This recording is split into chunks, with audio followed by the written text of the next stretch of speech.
Hey everybody, it's Jason with Parallel Reality coming back with you today with an article from the Daily Signal dated January 15th. It says the buck never stopped with Joe Biden. And the article, as you can see up here, says Democrats aren't democracy's party. Or what did it say here? I don't even remember. What's the title of the video? It says Democrats are not the party of democracy. Yeah, see, I couldn't even remember that. I'm an idiot. So let's get back here. It says when Donald Trump is sworn in next week, and by the time you listen to this, it'll probably have been a few days ago, says America will have a president for the first time in 4 years. The Joe Biden era hasn't been a presidency, but an interregnum with seemingly no one in charge in Washington. The sign on Harry Truman's desk used to say, "The buck stops here." Where did it stop with Joe Biden in the Oval Office? Was he even there? It says voters never asked for an experiment in leaderless administration, but the party that put Biden in power gave them one anyway. In the 21st century, Democrats are misnamed. They're the less democratic of the two great parties, and their insider-dominated politics explain both how Biden wound up in a role for which he was unfit and why the candidate picked to replace him went on to lose every battleground state. Kamala Harris had never won a presidential primary, but the party's mandarins first pushed her for vice president, I can read, and then they pushed Biden off the ticket and made her the nominee without giving voters the slightest say. This isn't a people's party. Bill and Hillary Clinton still believe the party belonged to them even after Barack Obama beat Mrs. Clinton for the 2008 presidential nomination.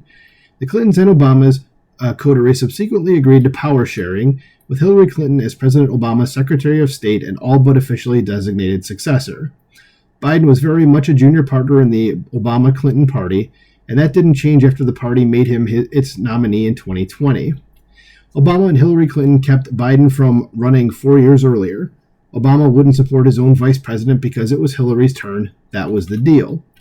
Trump shattered their corrupt dynastic bargain, just as he broke the hold of the Bush family and its allies on the Republican Party. Trump put to the test a much-debated question in political science. Does the party decide, meaning party elites, or can voters pick a winning nominee in defiance of what the political establishment wants? Thanks to Trump, the Republicans became a party of primary voters, while the Democrats remained under elite control. The results are now in, and they can be seen in both Biden's sad job performance and Harris's humiliation at the polls. Turning into a party of primary voters wasn't without cost for the GOP, however, and led to the nomination of some weak candidates in the 2022 midterms and other recent contests. Yet the price not only Democrats but the whole country paid for the anti-democratic policies of the Clintons and Obamas has been much steeper. Democrats forfeited their future by selecting Biden and Harris 5 years ago, the one too senescent to serve as president, and the other too unlikable to win a national election herself. Says the Democratic establishment, which includes Nancy Pelosi, has had a stranglehold on the party since the 1990s, as occasional challengers like Bernie Sanders, Tulsi Gabbard, and Robert F. Kennedy discovered in turn. Yeah, and you can just tell by even this far, I haven't commented very much, but you can see that, yes, it's a very much an anti-democratic party, and they call themselves the Democrats. So that led Gabbard and Kennedy out of the Democratic Party's confines into the freer and more freewheeling coalition of Trump's GOP. The Democrats had actually been the first party to commit fully to the modern presidential primary system, but they were burned by the experience. Richard Nixon won the 1968 election in part thanks to Democratic disarray.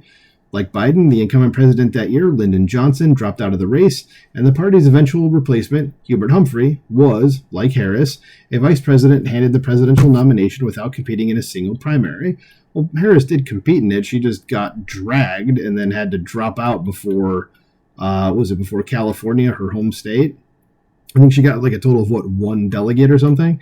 So stung by defeat, in 1972, Democrats tried to embrace democracy by giving primaries more weight, but wound up with a candidate, George McGovern, who lost in a 49-state blowout. Jimmy Carter, whose dismal years as president look a little brighter by contrast with the Biden-Harris administration, or interregnum, it says. I don't know why I said administration. Says it was actually the Democrats' savior in 1976 and seemed to vindicate the wisdom of primaries. But then the party lost 3 consecutive presidential elections in the 1980s, and after Bill Clinton restored Democrats' fortunes in 1992, he and his wife were determined to remain the power brokers. Obama could have been the Democrats' Donald Trump, the man who gave the party back to the people. Instead, he gave it back to Hillary Clinton, and after Trump trounced her, Democrats had no leaders left, just a non-functional Biden and an unelectable Harris. Now that the insider's political machine is self-destructed, will Democrats dare trust their voters to choose a new generation of leadership, or do they fear that will only land them with the next George McGovern? Populism can lead to better leaders, but only if a party's primary voters aren't already too far from America's middle ground.